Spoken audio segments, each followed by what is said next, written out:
Tonight we set sail on a creaking, wind-worn vessel from the fog-choked harbor of Nantucket. Salt air fills your lungs, though it's mixed with the unmistakable aroma of rotting fish and tar. Around you, hardened men with missing fingers and thousand-yard stares haul rope and curse under their breath. This isn't a cruise, sweetheart. It's a contract with misery. The wooden planks groan beneath your boots, already wet from the sea that hasn't even started battering you yet. Your belongings? A bundle of scratchy linen, some biscuit crumbs, and the foolish hope that this will be an adventure? You probably won't survive this, or at least not without losing a few toes, your lunch, and possibly your sanity. So, before you get comfortable, take a moment to like the video and subscribe, but only if you genuinely enjoy what I do here. And if you're listening from somewhere unusual, post your location and local time in the comments. I always love seeing where we drift off together. Now, dim the lights, maybe turn on a fan for that soft background hum, and let's ease into tonight's journey together. You board the Essex-like ship under the glare of a flinty-eyed first mate. He doesn't say hello, he just shoves a mop into your hand. You haven't even left port, and already you're expected to scrub. That's your introduction to life aboard a whaling ship. No medals, no speeches, just endless labor. Above, the sails flap like angry wings, as the crew calls out a confusing symphony of nautical terms: mizzenmast, jib, belaying pin. You nod along like you understand. You don't. The captain finally climbs aboard, coat billowing like he's auditioning for the role of tyrant, and everyone snaps to attention. Except you. You're busy trying not to puke. Your bunk, if you can call it that, is below deck, more like a drawer in a coffin. It smells like mold, wet wool, and something suspiciously rodentish. You're to share it with another greenhorn who immediately lets one rip and laughs. Welcome to paradise, he grins, showing a row of tobacco-stained teeth and one suspiciously wriggling mustache hair. Back on deck, the harbor slips away, and so does the last smell of land. Ahead lies nothing but water, endless sky, and the uneasy suspicion that you made a terrible, terrible decision. A seagull screeches above. It's the last bird you'll see for weeks. Soon you're past the smell of the shore, into that deep-sea air that's too clean to be comforting. The ship rocks more violently now, and your balance gives out like a drunken toddler on stilts. A nearby sailor guffaws and shouts, "First-timers wobble. Hope you like spewin', landlubber." You do not like spewin'. You'll be doing it anyway. The captain's log begins. Departed Nantucket, fair wind, crew anxious.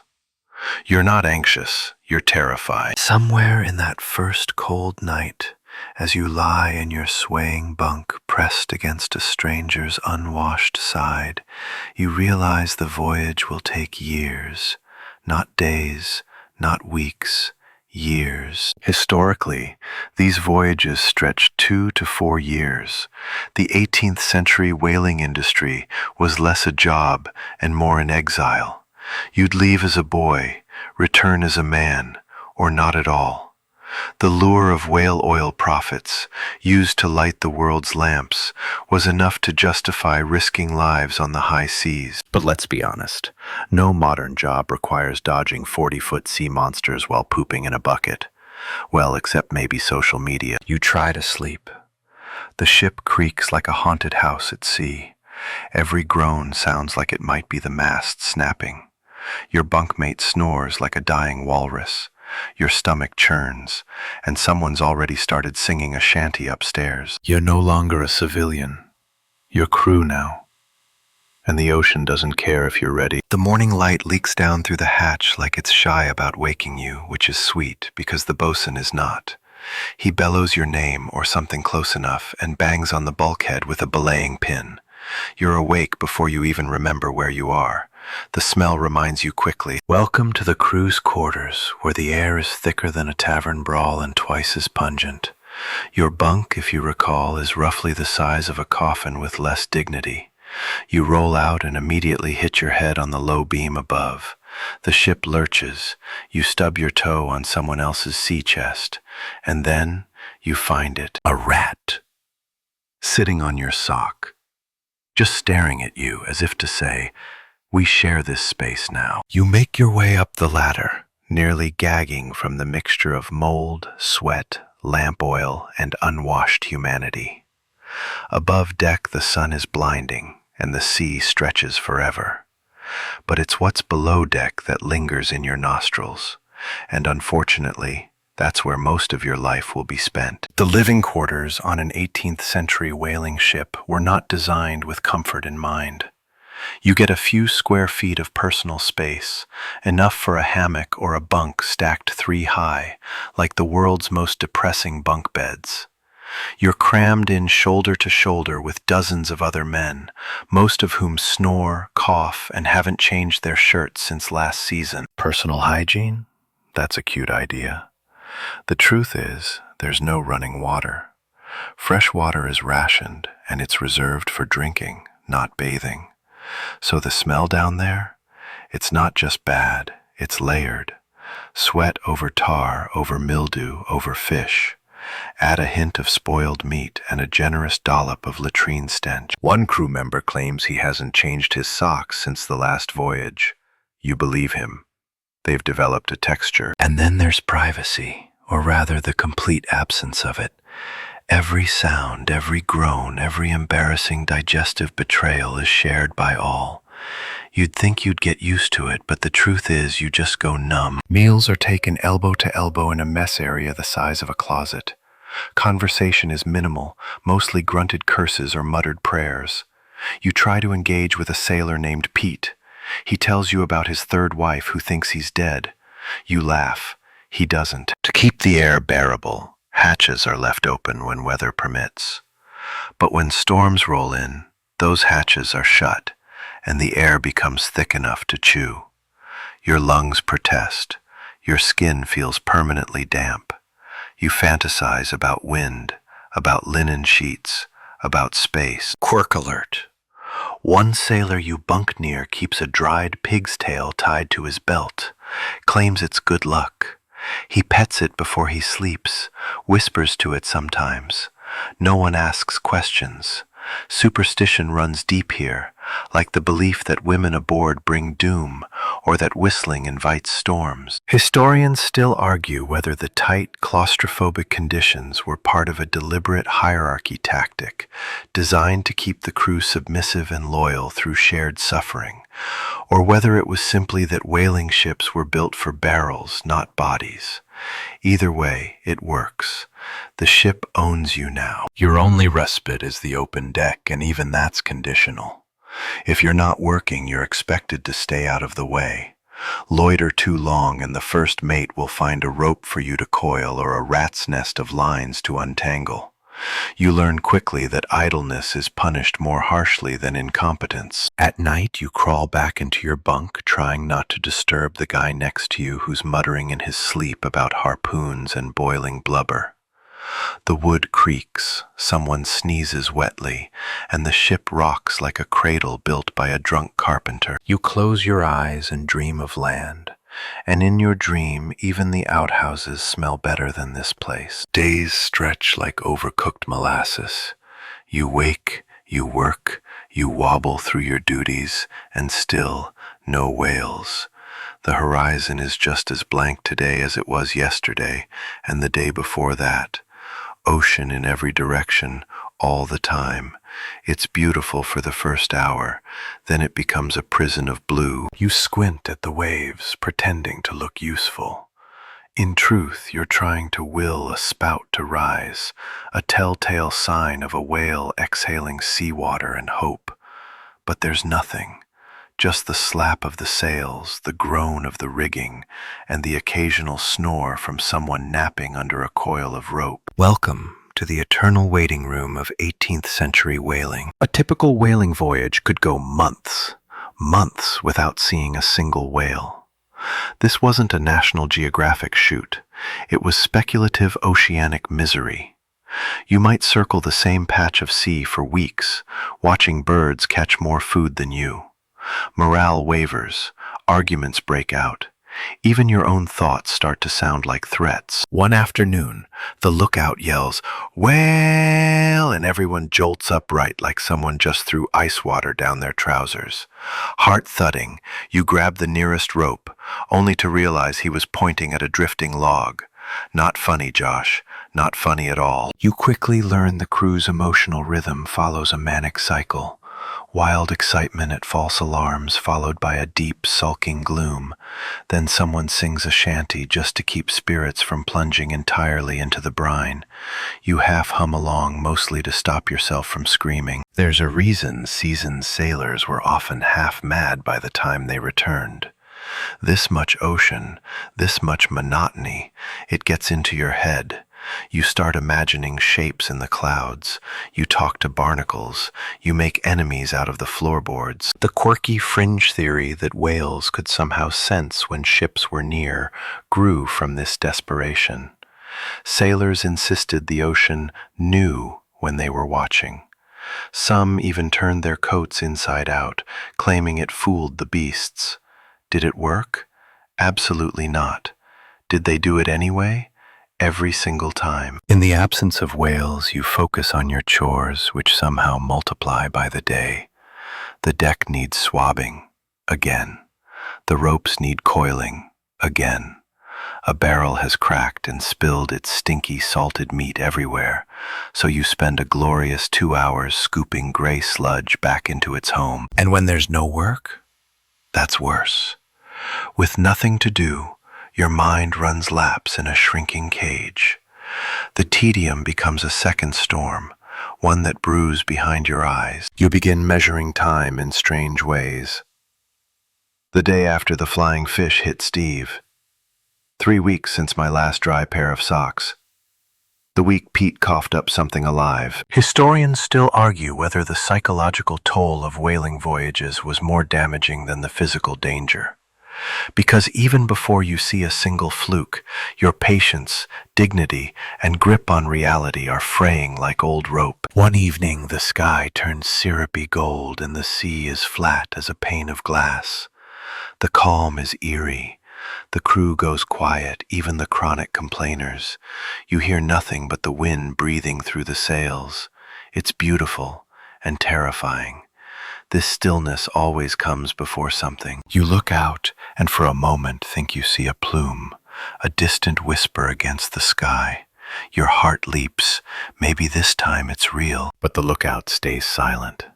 No shout, no confirmation. Just you and the never-ending blue. You drag yourself below deck that night, salt-crusted and sun-scorched. Someone's telling a story about a whale that pulled a boat for 5 days straight before finally dying of exhaustion. You don't know whether to feel inspired or horrified. Probably both. Sleep comes fitfully. You dream of whales with glowing eyes, whales that speak in riddles, whales that never surface.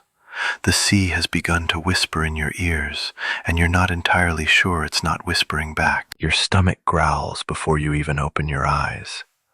Unfortunately, you already know what's waiting for you at breakfast. A slab of salt pork so dry and tough it might double as boot leather, and a biscuit, hardtack, so infested with weevils that the crew calls it extra protein. You stare at it, daring yourself to bite. The pork is buried under salt crystals thick enough to sand wood, and the biscuit, well, let's just say it clinks when it hits the table. You knock it against the edge of your tin mug, partly out of curiosity, partly to dislodge the bugs. Welcome to mealtime aboard an 18th century whaling ship, where variety isn't on the menu and taste is a distant memory. You chew slowly, mostly because your teeth hurt. Hardtack was made to last years in barrels, not to be enjoyable. Sailors often soaked it in coffee or grog just to soften it enough to avoid chipping molars. Too bad today's coffee is little more than bean-flavored water that's already been used once. Your next course? Stew. But don't let the word fool you. It's really just salted beef, some chopped onions, and any remaining vegetable that hasn't rotted into goo. If the cook's in a good mood, you might get duff, a boiled lump of flour and fat pretending to be pudding. Most days he's not in a good mood. One sailor taps his biscuit on the table like a judge with a gavel and announces, "If it crunches, it's weevils. If it squishes, it's worse." Everyone chuckles. No one stops eating. Mainstream fact incoming. Whaling ships carried preserved food in barrels, salted meat, dried peas, flour, molasses, designed to last for years at sea. But quality varied drastically. Spoilage was common, especially in warmer climates, and sailors were expected to eat every scrap, spoiled or not. You're handed your daily ration of grog, a mix of rum and water, weak enough to be legal, strong enough to numb your soul. It's a small mercy, honestly. You drink slowly, savoring the warmth as it slides down your throat like diluted defiance. By week 6, your palate has adjusted. You stop tasting the salt. You stop noticing the worms, but your body doesn't. You're more tired. Your gums bleed. You catch yourself rubbing your joints like someone twice your age. That's scurvy knocking at the door, and you don't have much to answer with. One quirky solution the crew believes in? Lemon peels hoarded like gold. There's one older sailor, missing most of his teeth, who swears by sucking dried orange rinds every morning. He calls it keeping the devil from the blood. You laugh at first. You stop laughing after your first nosebleed. Historians still argue whether ship captains truly understood nutrition or whether citrus rations were just a lucky guess. While James Linn's scurvy experiments had taken place in the 1740s, it took decades for the findings to influence naval supply policy. Whalers especially lagged behind. Profit first, citrus later. You try your hand in the galley one day thinking maybe you can help. Big mistake. The cook is a greased-up giant of a man who guards his cauldron like it's the last treasure of Atlantis. "Don't touch the pork," he growls, swatting your hand with a soup ladle still crusted in yesterday's grease. Even outside of meals, the food haunts you. It's in the smells, in the stains on your shirt, in the grease under your nails. Your dreams involve mountains of fresh bread, fruit so ripe it drips down your chin, and pies that don't try to bite back. And yet, in this strange culinary prison, camaraderie grows. Over weevil biscuits and sour stew, the crew jokes, teases, swaps tales. One guy swears he once ate roast penguin. Another says he's going to open a bakery in New Bedford and only serve things that aren't salted to death. You laugh, and for a moment the food tastes almost tolerable. Almost. Then you bite into a biscuit and break a molar. The first wave hits you before breakfast. A gentle lurch at first, just enough to slosh your grog across the table and into your lap. Then another, stronger this time. You clutch your mug, your seat, your dignity. None are safe. Seasickness isn't glamorous. It doesn't announce itself with a polite warning or a woozy haze. It arrives like a sledgehammer made of nausea, knocking the color from your face and the contents from your stomach. By now the ship has dipped into rougher waters, swells tall enough to hide the horizon, tilts sharp enough to toss loose tools across the deck. You try to act unfazed. The older sailors grin. One even whistles. You, meanwhile, are gripping the railing and reconsidering every life choice that brought you here. The sea lifts you and drops you like a toy boat in a bathtub. Up, down, sideways, diagonal? You're not even sure anymore. One moment you're looking at the sky. The next, you're nose to nose with a bucket that smells of last night's stew and this morning's regrets. That bucket becomes your closest friend. You name it, you talk to it, you whisper apologies into it as you empty your stomach for the third time that hour. Here's your mainstream historical fact. Seasickness was such a common problem on whaling ships that some captains refused to hire green hands who showed signs of it early. The logic? If you're tossing cookies now, you'll be a liability when it's time to row a whaleboat or balance on a slick deck with a harpoon in hand. But there's no escaping it. Even experienced sailors got sick when storms rolled in or when the ship entered warmer, choppier waters. The human body simply wasn't built to be flung across the Atlantic like a loose marionette. One crewman, a wiry man named Finch, claims to have cured his nausea by staring at the mast while chewing raw ginger root.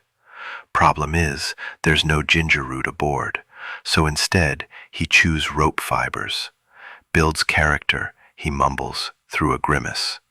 You nod, pretending to consider it, while hugging your bucket tighter. Historians still argue whether persistent seasickness was seen as weakness or simply part of the job. Some journals suggest afflicted sailors were mocked and ostracized. Others describe crews banding together in sympathy, especially during long passages. Maybe it depended on the captain, or the quality of the stew. You try everything. Eating dry, eating nothing. Lying flat, staring at the horizon when it's not being swallowed by waves. You even try that trick where you hold a coin on your wrist. Spoiler, it doesn't work. The worst part? It doesn't stop. It never stops. Even when the sea is calm, your body still moves. Your insides slosh, trying to remember which direction is down. You think you've found your balance, and then the ship rolls again, and you're back to square one. One night, in your bunk, the swaying becomes so rhythmic it starts to feel like a lullaby from a drunk lullaby singer with a grudge. You almost doze off until your bunkmate lurches and vomits over the side of the hammock, right onto your boots. The crew has a term for this stage, getting your sea legs. What it actually means is, suffer now, maybe stabilize later. Some never do. You drag yourself on deck just to breathe. The air is sharp, wet, briny. You let it fill your lungs and hope your stomach behaves. The sun is rising and the ocean gleams like silver foil. It should be beautiful. You'd appreciate it more if you weren't trembling and pale. And then, strangely, you adapt.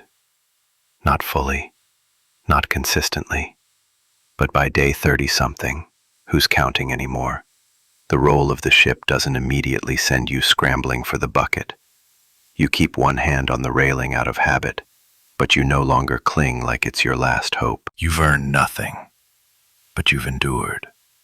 That counts for something out here. By now you've learned that whaling isn't all high-stakes harpooning and sea monsters.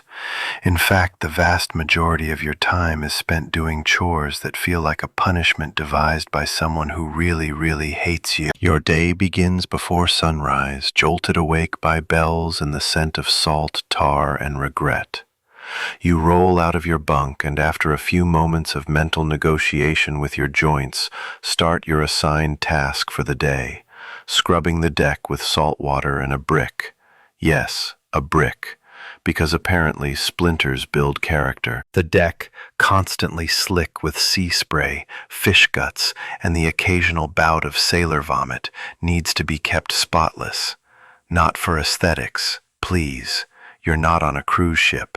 It's to prevent slippage, rot, and disease. So you scrub, and just when you think you're done, someone points out a new patch of grime that somehow materialized behind you. It's a Sisyphean loop of salt, sweat, and sore wrists. Once that's finished, it's on to the ropes. Ropes, ropes, ropes. Coiling them, uncoiling them, checking them for frays, and treating them with pine tar until your hands look like you've been finger painting with molasses. You hate ropes now. You once dreamed of adventure. Now you dream of burning every last rope in a ceremonial bonfire. You're also expected to learn the complex ballet of sails, hauling, reefing, adjusting, tying, and all the while not falling overboard. Every command from above sounds like gibberish. Mainsail downhaul, belay the foresail sheet. You nod confidently and immediately grab the wrong rope. The first mate glares at you like you just insulted his mother. You vow to never grab any rope unless directly ordered to, which is also wrong. In between your maritime humiliations, there's the delightful task of rat catching. The little beasts chew through food stores, rope, and occasionally toes. So the crew sets traps, bangs on barrels, and sometimes just goes full savage with a boot. One sailor keeps a tally scratched into the wood above his bunk. He's up to 47. Quirky fact? Some ships had an unofficial rat bounty, a swig of rum or extra spoonful of molasses for each confirmed kill. One guy claims he caught 4 in one night by baiting them with lard and singing lullabies. You try not to think about that too hard. Then there's sail repair, caulking leaks, sharpening tools, cleaning lanterns, hauling barrels, and manning the pumps. There's always water down below, always. Where it comes from, no one knows or admits, but it's your job to keep it from turning the ship into a floating coffin. Mainstream historical fact time. Life aboard whaling ships was defined by labor. Green hands like you were expected to learn quickly and obey absolutely. Even small infractions, spilled pitch, tangled lines, could earn punishment. Discipline ranged from lost rations to public shaming to flogging, depending on the captain's mood. Historians still argue whether the relentless schedule was for efficiency or control. After all, a tired crew is a quiet crew. Keep them busy enough, and they don't have time to question why they're out here risking death for lamp oil. There's no clock, no weekends, just bells. Time is measured in watches, 4-hour shifts that rotate until you forget what day it is. Morning, evening, mid-watch, they all blur into each other, separated only by which limb is sorest. And yes, there are occasional moments of stillness. You might lean on the rail, wiping tar from your hands, and watch the sun slip behind the waves. Someone hums a tune. Someone else spits dramatically. You almost feel peace. Then a barrel falls over and splits open, and it's all hands on deck to mop up vinegar. You fall asleep with blisters on your fingers, salt in your eyebrows, and a mysterious black smear on your neck that may or may not be whale blood from a week ago. You don't even care. Your dreams are of buckets, endless shining buckets. Thar she blows. The cry pierces the sky like a cannon shot, yanking you from your afternoon rope coiling. For a second you think it's another false alarm, some poor sod mistaking a fog bank or playful seal for a whale. But then you see it, a silvery column of mist erupting from the surface of the sea, far off on the starboard side. Everything on the ship explodes into motion. Orders are barked, boots pound across planks, and men scramble to position like they've rehearsed this moment in their sleep. They have. You have not. You stand there, stunned, until someone physically shoves a harpoon into your arms and barks, "Move!" You move. The adrenaline hits you like rum to the face. The sleek back of a sperm whale breaches in the distance, gleaming under the sun like wet marble. It's massive, easily 50 feet long, maybe more, and impossibly fast, rolling through the water like a freight train with fins. You feel equal parts awe and bowel-loosening terror. This is what you signed up for. This is the hunt. The whaleboats are lowered with brutal speed, lightweight, open vessels barely bigger than a modern SUV. No engine, no armor, no guarantees, just oars, muscle, and desperation. You clamber into one, sliding into place beside 5 other men. Your heart thumps in your ears louder than the oars slapping water. Mainstream fact incoming. Whaling ships carried multiple whaleboats, each manned by 6 or so crew, including a harpooner and a boat steerer. When a whale was spotted, these boats launched in pursuit, rowing miles from the main ship to close the gap and strike. It was the most dangerous part of the entire voyage. The sea is alive around you. The crew rows like demons, sweat pouring, muscles straining. The whale dives and resurfaces, its spout hissing with every breath. You chase it like it owes you money. Every time it disappears, the tension tightens like a winch in your chest. You think you're gaining. Then it breaches. The full body of the whale rises out of the water, higher than you thought possible. It's majestic, it's horrifying. It crashes down with a wave so violent your boat nearly capsizes. A crewmate nearly tumbles overboard but catches the gunwale in time. You don't breathe, you just row. Quirky tidbit. Sailors often believed whales were supernatural. Some swore they saw glowing eyes in the deep. Others claimed the beasts could read minds, dive just before a strike, or curse entire ships. One greenhand said his cousin married a whale in a dream and never woke up. You're not ready to rule anything out. Your harpooner, a wiry man named Mott, stands slowly, balancing on the bow like a tightrope walker. The whale surfaces again, closer now, too close. Mott lifts his harpoon, waits, then throws. The weapon hits, and the ocean erupts. The whale thrashes, its tail smashing water into sky. The boat rocks, spins, threatens to flip. You cling to the seat, soaked to the marrow, heart punching your ribs. The line attached to the harpoon whips out of the boat, faster than anything you've ever seen. Burns. That's what you smell next. The friction of the rope flying through the line tub is so fast it smokes. You grab a glove and press down to keep it from tangling. The heat sears through the leather. You grit your teeth. This is the Nantucket sleigh ride, as sailors called it, a whaleboat pulled at high speed by an enraged, bleeding whale. The boat flies over the waves, bouncing, slamming, slicing through chop. You scream, so does everyone else. Historians still debate whether this part of the hunt was more terrifying than the kill itself. Some called it exhilarating. Others described it as riding death on a leash. No one ever called it boring. The whale begins to tire. You see it slow, the spouts coming weaker, closer together. It dives. When it resurfaces, the second harpoon is ready. Another hit. Then the lances come out, longer, slimmer, built to puncture deep. You don't strike the final blow, but you watch it happen. You see the water bloom red.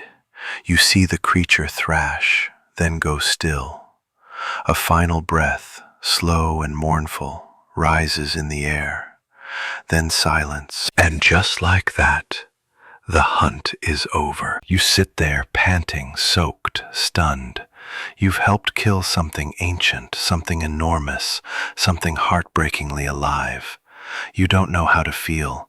Victorious? Sick? Both? You stare into the crimson water, and the water stares back. The sea, moments ago a bloody churn, has gone eerily calm. The whale lies belly up, its massive body slick with oil and stained with streaks of red. You row back toward the ship in stunned silence, the line still tethering your whaleboat to the floating corpse. Now comes the part no one really told you about, the part that isn't in the adventure stories. The whale must be processed, right here, in open water. You don't drag it back to port. You don't preserve it in some glorious trophy chamber. No, you turn the ocean into your factory floor. As the ship heaves to and men shout orders, preparations begin. A massive hook, like something out of a giant's butcher shop, is hoisted from the ship's rigging and lowered onto the carcass. The first mate shouts down, "Strip it clean!" and the real work begins. First, the blanket pieces, huge strips of blubber, are peeled from the whale's side like thick, rubbery lasagna noodles. You're assigned to help hoist the cutting spade, a blade so large it requires 2 men to wield. You stab into flesh that steams in the morning air, your hands slippery with oil, your boots soaked in gore. The deck becomes a battlefield. Blood pools in your footprints, blubber slicks every surface, and the smell, oh the smell, is an assault, rich, greasy, and somehow both fishy and meaty. It clings to your nostrils with a vengeance. Mainstream historical fact. Processing a whale at sea, or flensing, was a laborious and gruesome operation. Crews could spend 24 to 48 hours straight cutting, hoisting, and boiling parts of the whale. Every usable inch was stripped. Blubber, baleen, spermaceti, and even bones. Nothing was wasted. You wedge a shoulder under a slab of fat that weighs more than you and heave. It slips. You slip. You land face first in a puddle of something warm and pinkish gray. A crewmate laughs. You don't. Up above, others are hacking away at the jaw.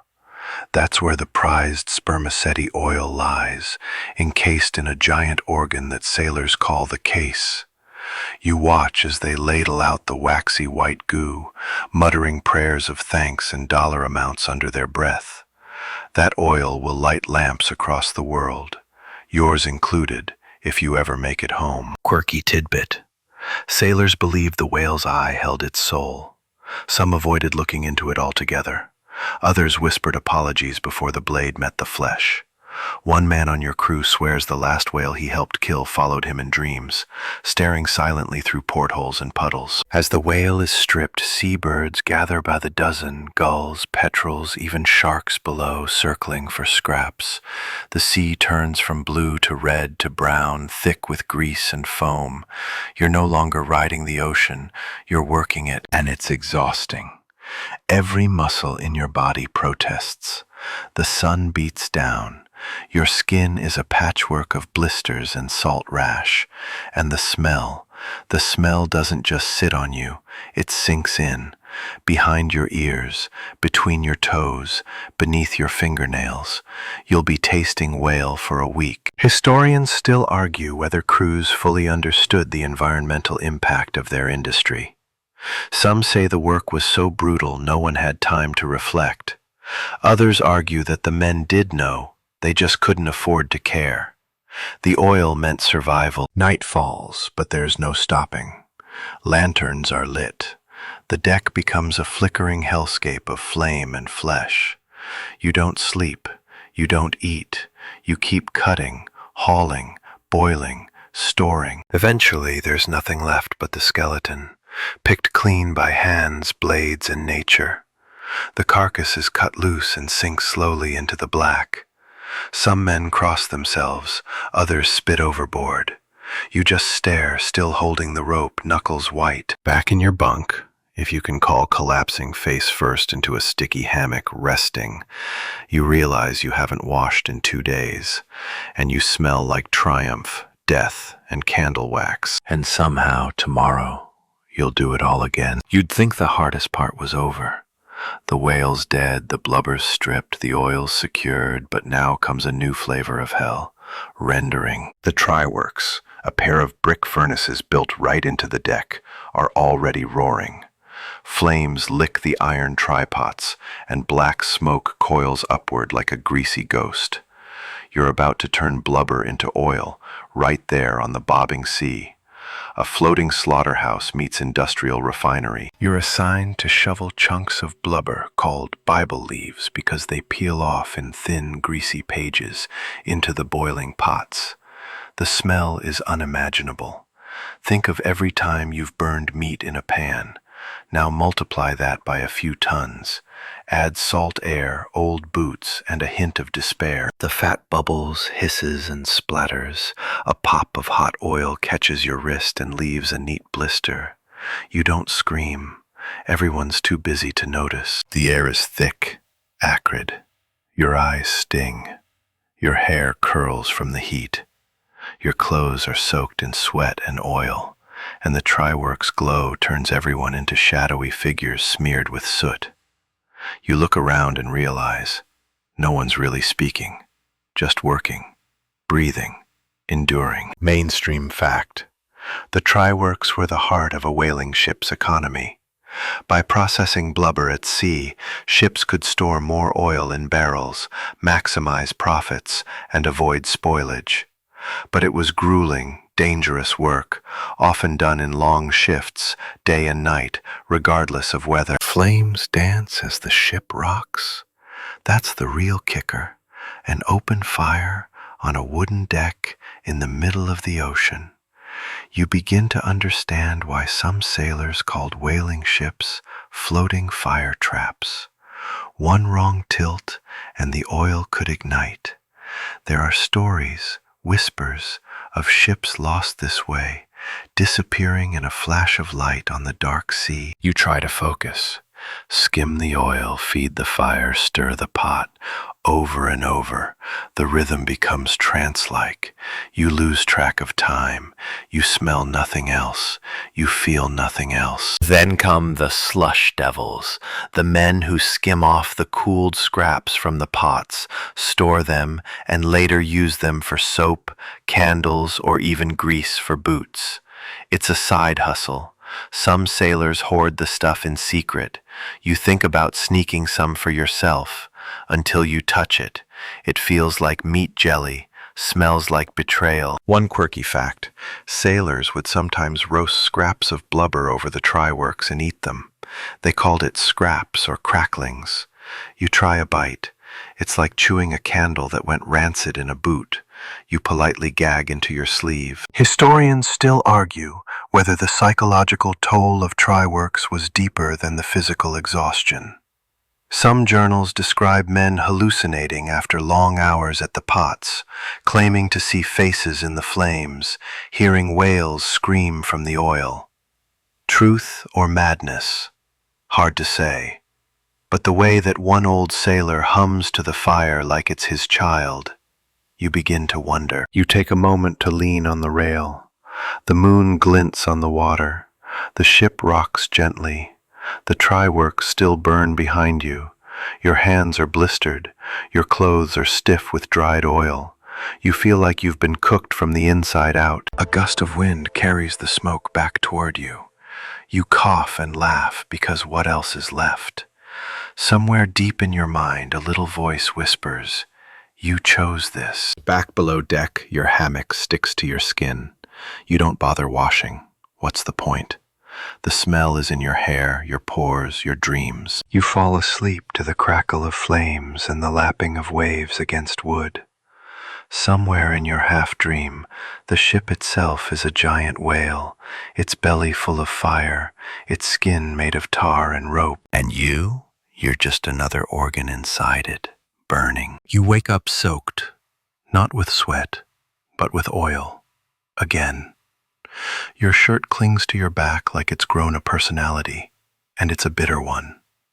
The smell is the same as always, a sour animal stench laced with smoke and salt. But now it's different. It's you. You don't just smell like a whale. You are a whale, rendered, roasted, and marinated in a stew of your own decay. The try-works might be done for now, but the aftermath clings to everything. The deck still oozes oil in strange corners. The barrels are warm to the touch. Your hands have gone from calloused to waxed, as if someone dipped them in soup and forgot to pull them out. Your fellow crew doesn't look much better. Shirts once white are now a mottled brown-gray. Beards are matted with flecks of ash and gristle. One man's eyebrows seem permanently scorched into an expression of mild horror.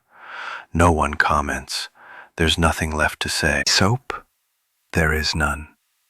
Not in any quantity that matters.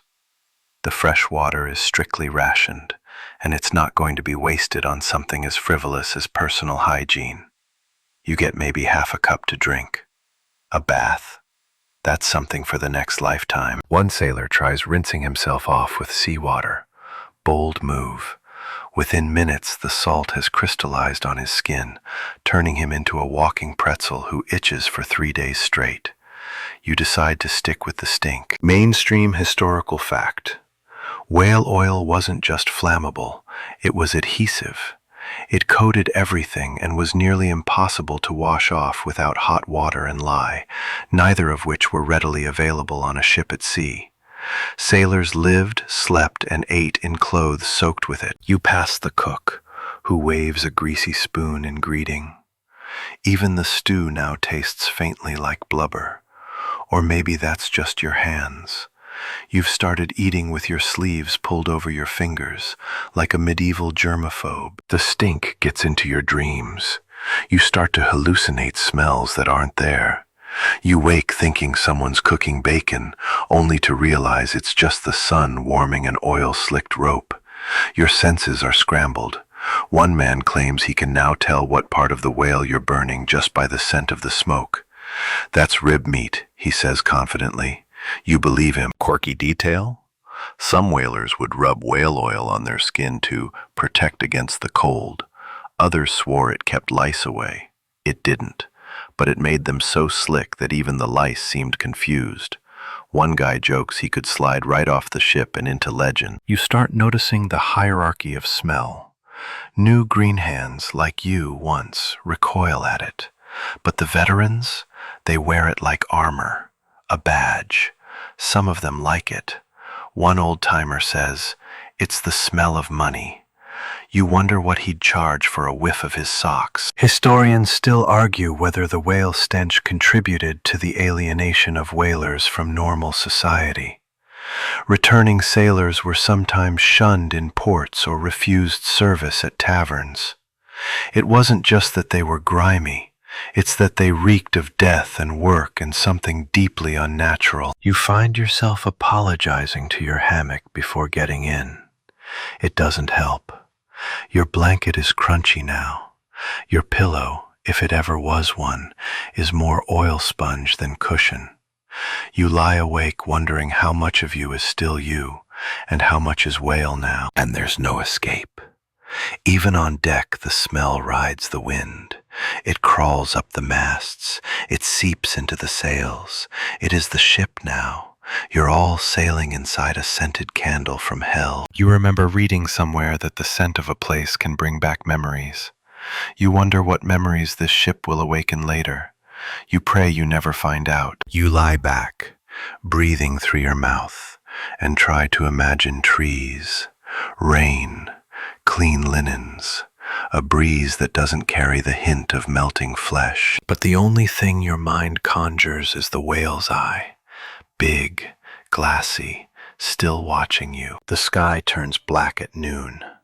One moment you're coiling rope under a moody sky, and the next you're staring up at clouds that look like they're chewing on the sun. "Storm's brewing," someone mutters, just loud enough to be heard over the rising wind. You don't need him to say it. The sea is already shifting underfoot, heavier, thicker. It feels alive in a way you don't like. Orders fly. Sails come down, hatches slam shut, barrels are roped down and the try-works are doused. The ship transforms in minutes from oily workplace to battened-down coffin. And just as the first fat raindrops slap the deck, boom, thunder cracks like a rifle shot straight above. You flinch. Everyone does, even the veterans. Because out here, storms aren't just weather. They're omens, punishments, warnings. The sea rises into walls. The ship tilts, groans, then rights itself, barely. You scramble to tie off a line, your hands slipping on soaked hemp. Another wave crashes over the bow, soaking your back and washing a broom straight into the scuppers. Someone starts to sing, soft, low, and not at all cheerful. It's a chant more than a song.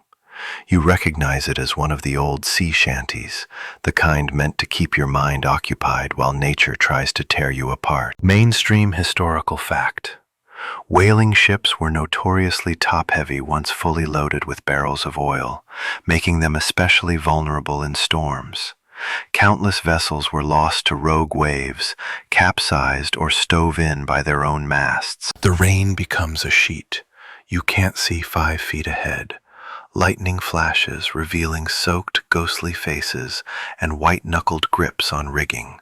Someone yells, "Reef the foresail," and you climb into the rigging, despite every cell in your body begging you not to. You cling to the ratlines, swaying 100 feet above the deck, trying to tie off a whip-fast sail while the wind tries to rip your arms from their sockets. You look down. You regret it. The deck is a blur, the ocean a churning mouth just waiting for one wrong step. Your fingers slip once, you nearly fall, you scream into the wind, but it snatches your voice like a thief. Below, someone is lashed to the helm, literally. The wind is so strong it would fling anyone who wasn't tied down like a leaf. You squint, it's Pete. He looks more dead than alive, but he's steering, jaw clenched, soaked to the bone. And then, amid all this fury, a new sound rises. Chanting. A sailor below has knelt on the deck, praying in a language you don't recognize. Another joins, then another. Soon half the crew is either yelling, working, or praying. Some do all three at once. Quirky fact. Many whalers believe storms were divine punishment. Superstitions ran rampant. Some blamed cursed harpoons. Some blamed specific crewmates. Others blamed the captain's choice of shirt that morning. There's a whispered joke that one sailor swore the ship's dog caused a typhoon by sneezing twice. You cling to the rigging, eyes wild as the ship lists dangerously. Barrels shift below, a spar snaps with a sickening crack, and the sound slices through the chaos like a scream. It crashes to the deck, missing a sailor by inches. Historians still argue whether these onboard spiritual outbursts were rooted in religion or madness, or whether, out here, there's any difference. Eventually, miraculously, the storm begins to pass. The wind still howls, but less like a predator and more like a sore loser. The rain slows to a drizzle. The waves calm from mountains to hills. You descend, every limb trembling. The deck is littered with rope, broken gear, and silent men. No one speaks. No one needs to. You're alive, and that's the only truth that matters. Later, when you're below deck, peeling off wet layers, someone hands you a piece of dry biscuit. It tastes like sawdust. It's the best thing you've ever eaten. You lie back in your hammock, shivering under your damp blanket. Thunder still rumbles in the distance, like an echo of what just happened, but your body is too tired to care. You've survived your first storm. Barely. But the ocean is just getting started. You wake up choking on it. Not water, not smoke. Smell. It's in your throat before you even open your eyes. Thick, hot, animal. A soup of sweat, burnt oil, mold, and something faintly metallic. You gag, but what's worse? You don't scream. You don't bolt upright. You just lie there for a moment, blinking through the haze, nose deep in your own shirt collar, and sigh, because this is your new normal. You've crossed some invisible line now, where the stench of death and labor has soaked through every layer of you and simply settled. It's like becoming a ghost, but instead of unfinished business, your soul is tethered to a persistent funk. A crewmate named Lowry leans over your hammock and sniffs. "You smell like boiled regret," he says. You reply, "Takes one to know one," and he grins with blackened teeth. Up on deck, the air isn't much better. Sure, there's the sea breeze, but it battles valiantly with the lingering smell of the try-works and the fresh rot from the last whale's remains that never quite washed away. And here's the thing no one tells you. It never leaves. Whale oil clings like a curse. It permeates your clothes, your skin, even your breath. Your tongue tastes faintly of burnt fat. You start brushing your teeth with a sliver of old rope just to feel clean. Mainstream historical fact. 18th century whalers were known for the penetrating odor they carried. In some ports, returning sailors were ordered to bathe in barrels behind warehouses before being allowed into town. The whale oil was so tenacious, even coins handled by whalers were sometimes marked by the smell. You stand near the rail, looking out over the ocean and try to take a deep, cleansing breath, but your lungs protest. Someone downwind just uncorked a barrel of rancid pork. You consider jumping overboard, just for a rinse. Your skin, once softish and pink, is now a patchwork of salt rash, oil burn, and mysterious black speckles that may or may not be mold. Your hands look like they belong to a 90-year-old chimney sweep. You catch your reflection in a porthole, barely. Your eyebrows are singed, your hair is matted, and you look like a minor demon from maritime folklore. And yet, no one comments. Because they look the same. You're all walking testaments to the power of human olfactory surrender. Quirky tidbit: some sailors swore by scrimshaw soap, a mix of ashes, seawater, and sand used to scrub down after a hard shift. One man even claims he used his own whale tooth carving to scrape oil from his scalp. It's both horrifying and resourceful. Dominions still argue whether crews ever became truly nose-blind to the smell, or if they simply accepted it as the cost of their trade. Some journals describe men breaking down in tears after their first real bath ashore. Others say the smell never left them, not even in death. You try to clean yourself with your shirt, which is like using a stained napkin to mop up a wine spill. No progress, just redistribution. The ship's dog, a scrappy thing that answers to tar and eats anything that moves, sniffs your boots and backs away. That's when you know you've hit rock bottom. Even the dog can't handle you. And then there's your bunk.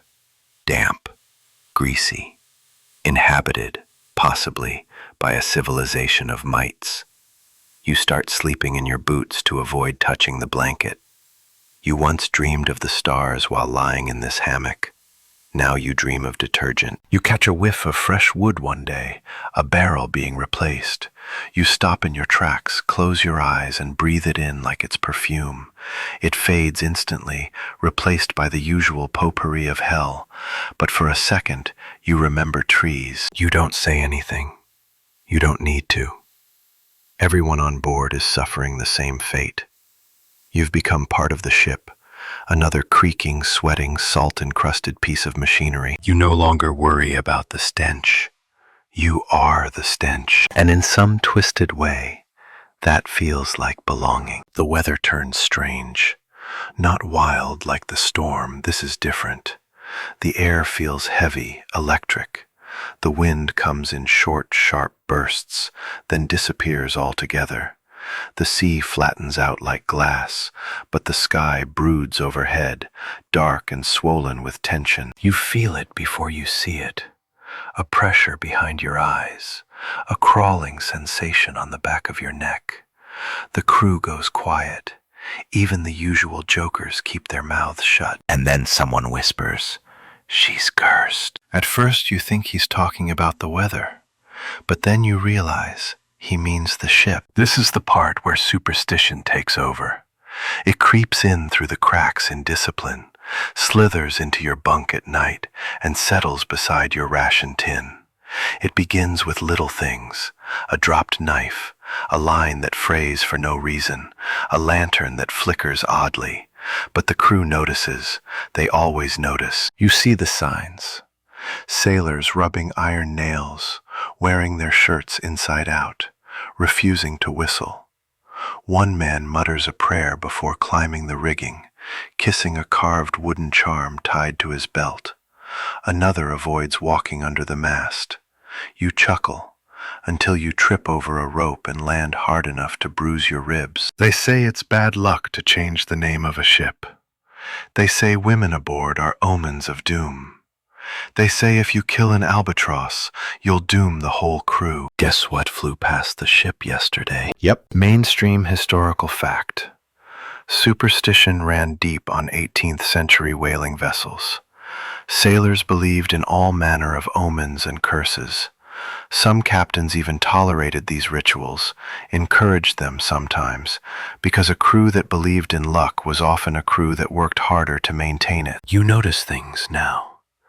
The cook has been singing under his breath in a language you've never heard. The carpenter sleeps with a pouch of dirt from his garden back home. Someone found a feather stuck in a barrel and treated it like a prophecy. Quirky fact: on some whaling voyages, sailors held midnight ceremonies to appease the sea, usually involving small offerings overboard, whispered chants, or symbolic gestures with salt, spit, or even toenail clippings. You attend one. It's awkward, it's spooky, it kind of helps. Then the wind dies entirely. The sails droop. The sea is a mirror. The ship just sits, moaning quietly with every creak of the timbers. It's called a dead calm, and it's worse than a storm in some ways. You're trapped in place, under a boiling sun, with no breeze, no movement, no escape. You sweat through your shirt before noon. The deck is too hot to sit on. Below deck the air curdles, food spoils faster, tempers fray. One man throws a tin cup overboard for talking back. Another swears he saw a face in the water. You begin to dream vividly, too vividly. One night you dream the whale you helped kill has followed the ship. It rises beside you, opens its mouth and says your name. You wake up gasping. Historians still argue whether such superstitions were born from desperation, isolation, or the human need to make sense of chaos. But out here, the line between folklore and reality feels razor thin. You start to join the others. You rub iron. You avoid naming animals. You stop singing just in case. Then, late one night, the wind returns. Just a breath. The sails tremble, then stretch. The ship shudders like a sleeping beast waking from a fever dream. The men cheer, but quietly. No one wants to scare it off. You're sailing again. The air moves. The curse, if there ever was one, has lifted. But you don't forget. The sea always takes its payment. It just waits until you're not looking. It's a rare, calm evening. The sky blushes peach and lavender, the sea soft as silk, and for once the ship doesn't groan like it's dying. You're off duty, miraculously, mercifully off duty. A few men gather near the forecastle with battered mugs and crumpled scraps of paper. One waves you over. You ever seen the tragedy of King Lear performed by 7 sweaty lunatics and a mop? He asks with a wink. And just like that, you've stumbled into one of the oddest, most treasured parts of life aboard a whaling ship.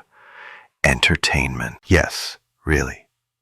In this floating world of death, stink, and rope burns, the human need for distraction burns just as strong. And sometimes, distraction comes in the form of full-grown men pretending to be noble women and cursed monarchs using kitchen tools for props. Tonight, it's not Lear, exactly. It's something more like a mashup of Shakespeare, sea shanties, and off-colored jokes shouted over wind gusts. The mop plays the ghost of a harpooned whale. The cook does a terrifyingly convincing falsetto. Someone else plays the moon by shining a lantern through a greasy sock. You laugh until your sides ache. Mainstream historical fact. Sailors on long voyages often organized amateur performances called forecastle theatricals to stave off boredom and homesickness. Costumes were improvised, scripts loosely followed, if at all, and audience heckling was half the fun. Between acts, someone pulls out a fiddle. How it hasn't warped from the humidity is a mystery, and starts up a tune. Others join with tin whistles, spoons, or whatever makes a noise. Soon, a shanty starts. Away, boys, away, we've whaled our last day. You hum along, foot tapping, eyes closed. For a moment the smell fades, the bruises fade, even the memory of the whale's dying breath fades. All that's left is rhythm, laughter, and the creak of a wooden stage rolling across the sea. Someone hands you a line of dialogue for the next sketch. You're to play Lady Bilgewater, a ghost who haunts the salt pork barrels. Your costume? A spare tarp and a ladle for a scepter. You embrace the role with tragic flair. Quirky tidbit. Some crews became so committed to their theatrics that they kept a script chest aboard, complete with wigs, painted masks, and paper programs. One whaling ship even hosted a recurring drama called Blubber Hearts, a melodrama about doomed whale lovers. Your captain watches from the shadows, mug in hand, a rare smirk tugging at his usually granite features. No punishment tonight, no orders. Just men being not harpoon fodder for a few hours. Later, as the curtain, a stained sail draped between barrels, falls, applause echoes across the deck. It's not polite clapping, it's boots stomping, spoons banging, full-throated hoots. Then the tone shifts. Someone starts a slower song, a ballad. Oh, mother, dear mother, I dreamt of the shore. The men go quiet, listening. Some hum, some close their eyes, others look away. You feel the emotion coil tight in your throat before you even understand the words. It's not about whales or oil or survival. It's about home. Historians still debate whether these songs and theatrics were morale boosters or desperate coping mechanisms, but anyone who spent a month at sea without laughing would call it survival. You sit beside the fiddler, who's now plucking a lullaby so soft it could almost be wind. He glances at you. You smell like burnt soup, he says. You grin. You smell like soup that gave up. You sleep better that night. Not because the ship is more comfortable. It isn't. Your hammock is still damp. Your shirt still crusty. But your mind is full of falsetto wails and sock moonlight and songs that remind you you're not alone in this madness. And tomorrow, when the wind howls and the blubber boils and your hands bleed from rope burns again, you'll remember Lady Bilgewater and you'll smile. You're deep in your bunk when something bites you. Not metaphorically, literally. You swat at your leg and catch a blur of fur scrambling away into the darkness. A rat, probably the same one that chewed through your sock 2 nights ago. You make a note to add sleeping with one eye open to your list of daily survival strategies. Up above, someone coughs. A deep, ragged sound. Not the kind of cough you get from sea air or smoke. This one sounds wet. Bad wet. You hear it again the next morning, and again. By day 3, it's joined by 4 other coughs, 1 case of mysterious foot rot, and a sailor who claims he's been vomiting black for 2 days. Welcome to the delightful world of 18th century shipboard illness. The ship is a breeding ground. The close quarters, the sweat, the oil, the shared spoons, it's all an open invitation to germs and parasites. And with no doctor aboard, you rely on the medicine chest, which contains exactly 3 remedies: rum, bleeding, and hope. Mainstream historical fact. Most whaling ships carried no trained physician. Medical care was handled by the captain or first mate, sometimes aided by an older sailor with experience. Treatments ranged from mustard plasters and purging salts to amputations with carpentry tools. You see a man with a festering wound on his forearm get it cauterized using a heated harpoon head. The smell of burning flesh joins your already rich olfactory playlist. He screams, then drinks, then screams again. You turn away and retch. Then come the lice. Tiny, relentless, always moving. You scratch your scalp raw, your wrists red. One guy starts shaving his entire body with a fish knife. Another coats himself in grease thinking it'll smother them. It doesn't. He just slips a lot. You check your blanket. Too late. The lice are in. You strip it off and spend an hour whacking it against the mast. A crewmate nods solemnly and whispers, "Kill 'em all." You nod back like a soldier in a war film. Meals don't help. The salted meat is turning pink in weird places. The biscuits crumble into powder if you look at them wrong. You find a worm in your stew. You eat around it. Quirky tidbit. Sailors sometimes chewed tobacco not just for stimulation, but because they believed it kept parasites away. One man you know chews so constantly that his spit has stained the floor beneath his hammock black. You try it once and nearly vomit. He tells you it's an acquired taste. You tell him he's acquired something far worse. The rats grow bolder. One steals a chunk of biscuit straight out of a man's hand while he's dozing. Another gets into the rum barrel. The next day, 3 sailors swear they saw a drunk rat trying to climb the rigging. You're not convinced they're wrong. Historians still argue whether disease or injury claimed more lives on whaling voyages. It's not an easy call. Many logbooks list crew members simply as lost, without details. Some fell overboard, some never woke up, Some, it's whispered, were buried at sea under suspiciously quiet circumstances. Then there's the rum, issued daily, rationed when tempers flared, and sometimes used to treat everything from toothaches to depression. It dulls pain, it dulls memory, it dulls the person. You see it in their eyes. The older crew, dead gaze, mechanical movements. They've been out too long. They don't scratch anymore. They don't even flinch. You're not sure whether to envy or fear them. One night, a green hand gets delirious, starts screaming that the ship is inside a whale, not chasing one. He throws himself at the bulwark. 2 men restrain him.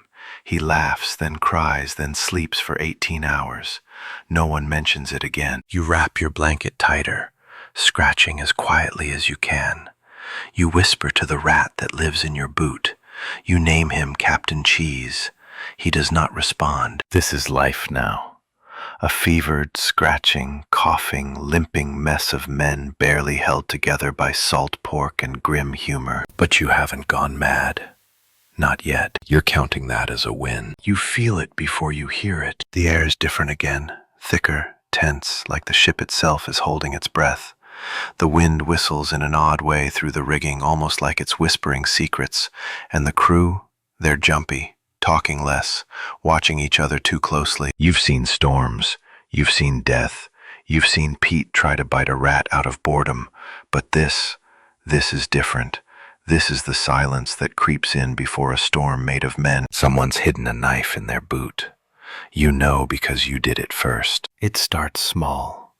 A snide comment over a ration. A shove during rope duty. A whispered joke about the captain's land-bound nose that earns a week of extra watch. Then the cook, usually half asleep and wholly indifferent, starts locking the galley at night. Mainstream historical fact. Mutinies aboard whaling ships weren't common, but they weren't rare either. Long voyages, brutal conditions, and erratic captains created pressure cookers where one bad week could turn a ship into a battlefield. Most were quelled quickly. Some ended with bodies overboard. A few never returned. The tension crackles now. Men mutter in corners, watch the officers with narrowed eyes. The first mate has stopped sleeping below and now leans against the mizzenmast with a pistol tied into his belt. No one asks why. Everyone knows. You overhear it one night during rat duty. A whisper from the shadows. We've taken enough. We ain't whalemen. We're slaves in tar. You pretend you didn't hear. You clean your blade later that night. Slowly. Quirky tidbit. One notorious 18th century whaling crew staged a quiet mutiny, refusing to work for 3 days, locking themselves in the hold and leaving a poem pinned to the mast. It read, "No more rope, nor blood for grease. Our souls need land, or souls need peace." You'd laugh if it didn't feel so close. The captain tries to stomp it out. He gives an angry speech about duty and honor and oil prices. No one claps. 2 men fight on deck the following morning. Not the usual post-rum scuffle. Historians still argue whether such punishments were. Then someone sabotages the rig. You keep your head down, work fast, eat alone, sleep with your knife tucked under your armpit and your back against the hull. At night, men talk in low voices about jumping ship if they see land, about hiding barrels of oil, about letting fate decide. You pretend not to hear. You listen anyway. Then comes a weird moment of calm. A day of decent wind, blue skies, even a song or two. You wonder if the storm has passed, until you notice 3 men quietly slipping behind the try-works during supper. You follow. Not to intervene, just to know. You hear just 4 words before you turn and walk away. Tonight, if he sleeps. You don't sleep. You just lie in your hammock, eyes open, heart racing, listening, but nothing happens. Not that night, not the next, just more silence, the kind that means waiting. Mutiny doesn't always happen with a bang. Sometimes it comes in drops, suspicion, resentment, defiance. It seeps into boots, curls around lanterns, breathes in the bunks. One day, it will crack. You just don't want to be near the blast. Land. The word hits like a thunderclap. You blink, unsure you heard right. But then it comes again, from the crow's nest this time. Land ho. The crew jolts to life. Boots pound across the deck. Heads crane upward. Bodies press against the rails. Even the captain appears, squinting toward the horizon, spyglass shaking slightly in his gloved hand. There it is. A smudge. Low, dark, irregular against the endless blue. Land. Solid, unmoving, real. You feel your knees weaken. You didn't realize how much of your soul was curled up inside that one quiet craving. Ground, dirt, grass, a tree maybe, even a rock would feel like a gift. But the cheers don't come. The excitement cools fast, because no one knows where this land is, and that's the rub. On a whaling voyage, landfall doesn't mean home. It could mean anything. An uncharted rock, an indifferent colony, a hostile coast, or worst of all, a port that's sick of your stink. The ship draws closer, slowly. You see more, jagged cliffs, a scattering of palms, maybe a small beach. You scan for signs of life, smoke, docks, boats, nothing. The captain announces there'll be no landing, not yet. Unfriendly flags, he mutters. No need to test our luck. The groans ripple across the deck like a wave. One man kicks a bucket. Another starts singing a mournful version of Leave Her, Johnny. You just stare at the shore as it drifts by, silent and unreachable, like a dream slipping through your fingers. Mainstream historical fact. Whaling ships often avoided unfamiliar ports due to political tensions, disease outbreaks, or simple xenophobia. While stops were essential for fresh water and repairs, many captains preferred known harbors, Hawaii, the Azores, or friendly South American ports. Uncharted land could mean disaster. One crewman claims he saw a figure waving from the trees. Another swears there were canoes. You don't see either, just the rising gulls and the crashing surf. The next day, land disappears. Back to ocean, back to gray. And just like that, the hope fades, slipping beneath the horizon. Quirky tidbit. Some sailors collected dirt from every island or port they touched, carrying tiny bags of soil as proof they'd walked on something that wasn't moving. Others tattooed each landfall as a tally on their arm, marks of survival more than celebration. The ship's mood darkens. The talk turns bitter. Some begin to suspect the captain never intended to land, that he just wanted to dangle the possibility in front of the crew like a carrot before the mule. A cruel joke. Historians still argue whether prolonged voyages, without scheduled landfall, contributed to psychological breakdowns. Some scholars point to journal entries filled with erratic language after months at sea with no break. Others say it was simply the price of the trade. Loneliness was part of the oil. You stare at the water and try to imagine your feet in dirt. Just standing, not swaying, not adjusting for pitch and roll, just stillness. You can't quite recall how that feels anymore. Below deck, someone draws a chalk outline of an island on the wall and sits in front of it like it's a window. Another man builds a tiny garden from wood shavings and a stolen cabbage leaf. You don't laugh. You almost sit down beside them. The truth settles over you like mist. You're nowhere near home. Not even close. And even if you landed tomorrow, home isn't what it was. Not after this. The ocean has taken too much. You're changed now. And land, any land, won't feel the same. Still, you stare at the horizon, hoping, always hoping. You've heard stories. Everyone has. Tales of ships that vanished without a trace, spotted years later drifting silently across the sea, sails torn, decks empty, food still in the galley. Ghost ships, they're called. Floating warnings. You always thought they were sailor yarns. Until now. It starts with a shadow on the horizon. Late evening. The sun sinking. The sky turning that bruised purple that makes everything feel a little less real. The lookout spots it first. Sail, dead ahead. But there's something wrong. The ship doesn't move like it should. No shift in direction, no signs of activity. Just drifting, broadside to the waves. As you draw closer, the shape sharpens. 2 masts, one snapped. Sails in tatters, no flags, no lights, not even gulls. Silence. She's dead, the first mate mutters. You creep to the rail and stare, chilled despite the warm air.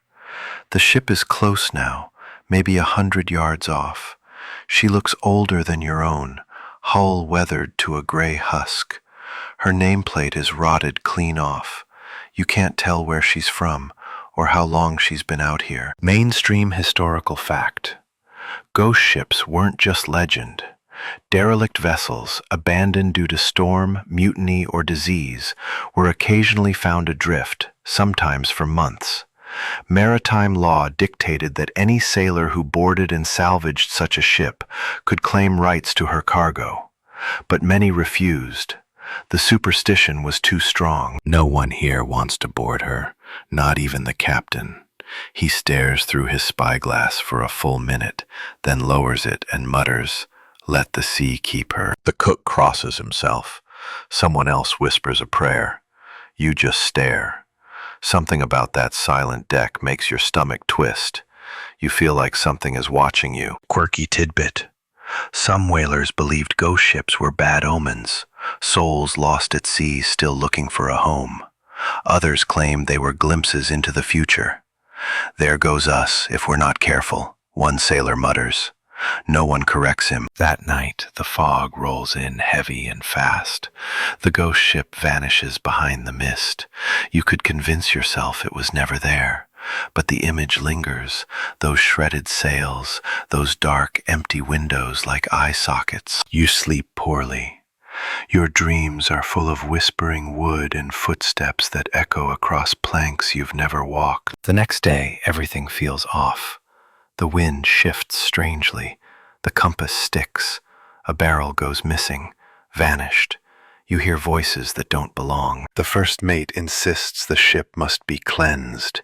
He burns a bundle of herbs below deck. The smoke makes your eyes water and your throat burn, but you don't complain. Everyone breathes easier afterward. Historians still argue whether these kinds of sightings were hallucinations, symptoms of isolation, malnutrition, or exhaustion, or if they were real ships, real fates, just misunderstood. You spend that night on deck, wrapped in your stiff blanket, watching the moonlight ripple on the waves.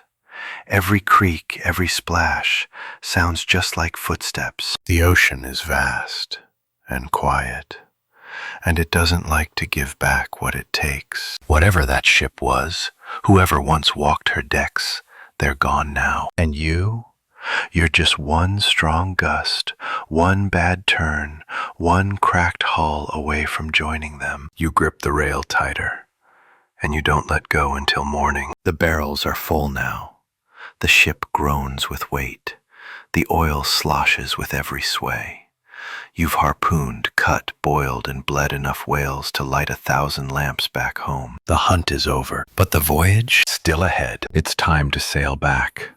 Months, maybe a year of ocean between you and anything resembling civilization. You thought the outbound journey was rough. You thought you were hardened, but this is a different beast. Everything is heavier. Not just the cargo, the air, the mood, the men. There's no more goal, no more chase, just return. You rise for watch, and every task feels slower. The sails don't flap, they sag. The ropes resist your hands like they too are tired of holding things together. The ship creaks differently now. Mainstream historical fact. After months at sea, Homeward journeys were among the most dangerous phases of a whaling voyage. Ships often returned overloaded, sluggish, and undermanned due to deaths, desertions, or illness. The crew, drained physically and mentally, operated at the edge of endurance. You start marking days on a beam near your hammock, not out of discipline, but to prove that time still exists.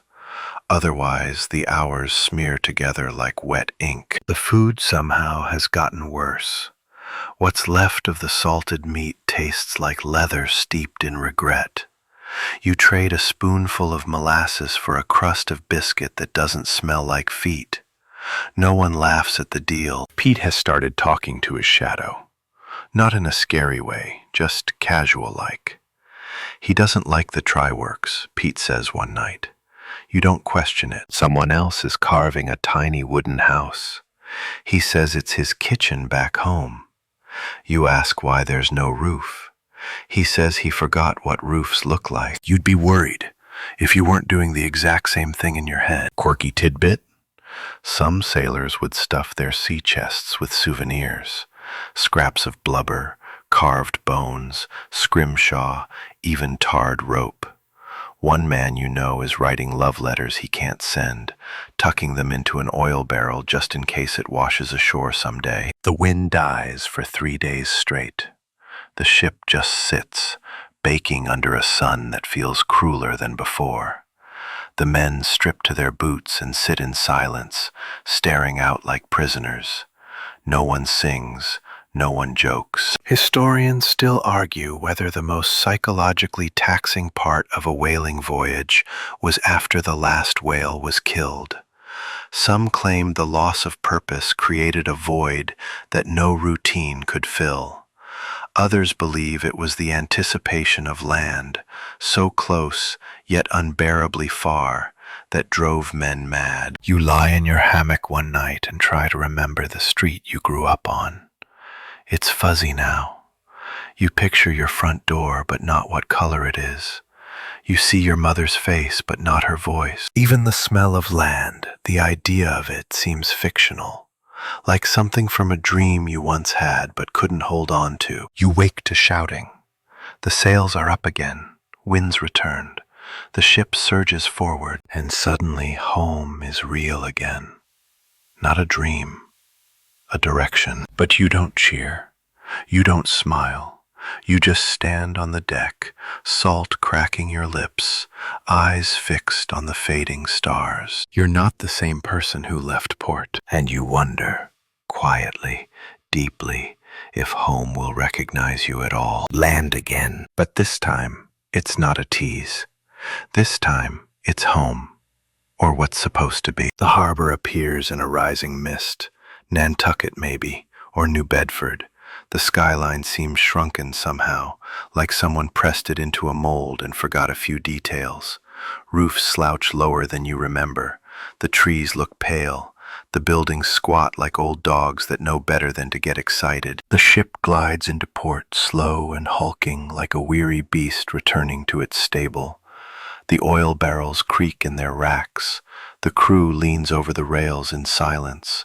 No cheers, no whistles, just squinting eyes and heavy lungs. You see people waiting on the dock, a woman in a blue dress, a boy with a cap too big for his head. Some stand tall, expectant, others just stare. Some hold handkerchiefs. One man turns away. You're scanning faces you don't quite remember. Or maybe they've changed. Maybe you have. The gangplank drops. The crew moves slowly. No rush.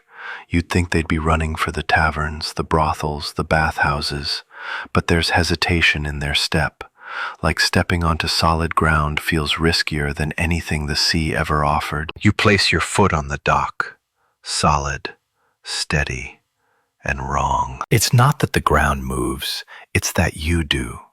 Your legs still sway, your spine still sways. You feel like you're pretending to be on land. You look down, half expecting to see planks and rope coils. Instead, there's dirt, and you don't trust it. Mainstream historical fact. Many returning whalers described feeling disoriented on land, both physically and emotionally. Some reported phantom rocking for weeks.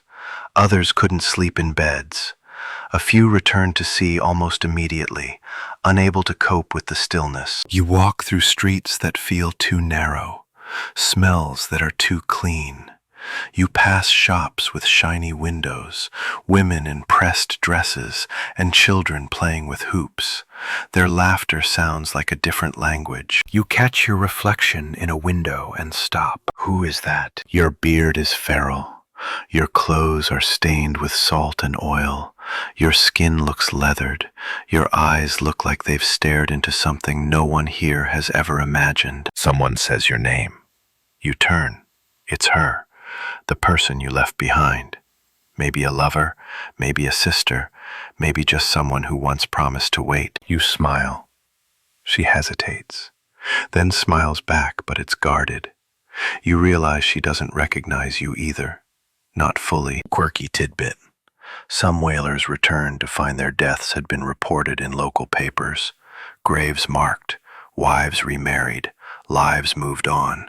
A few simply walked past their own tombstones on the way home. Historians still argue whether the biggest trauma of whaling was the danger or the return.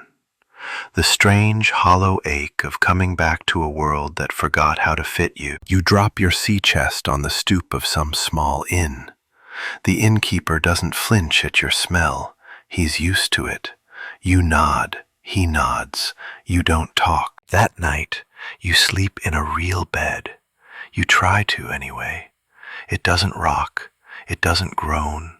It doesn't breathe like a living thing beneath you. You miss it. You miss the ship, not the pain, not the rot, not the cold, or the rope burns, or the stink, but the life, the clarity, the purpose, the knowledge that every hour mattered because it might be your last. You lie there in stillness, staring at the ceiling. The land is too quiet, the world too slow. And somewhere far out at sea, another ship lifts anchor. Another crew chases another spout. You don't know if you'll join them again. But part of you already has. Part of you never came back. So now let your breath slow. Let the shore fade again, gently, gently into memory. You're safe now. No more try-works, no more storms, no more rotting biscuits or aching rope burns. You made it. Feel the weight of that final footstep on land, the slow recognition in your bones that the sea is behind you. The wood no longer creaks beneath you. The sails are furled. The wind has calmed. Let the hush settle. Let the oil stink fade just a little with every breath. You're cleaner now. Lighter. Your hands aren't blistered. Your hammock no longer sways. You're not surrounded by shouting men and smoke and shadow. You are home, even if it's changed. Even if you have, because sometimes journeys change us more than destinations ever could. Let that old ship drift away now, into the darkness of the past. Picture her fading into the mist. Tar-streaked sails, cracked hull, still smelling of blubber and blood and salt. Let her go, and in her place, let peace roll in. Like a calm tide, like a lullaby from the deep. You're not chasing whales anymore. You're not scrubbing blood. You're not counting stars. You're just here, quiet, still, whole. Sleep well, sailor. You've earned it.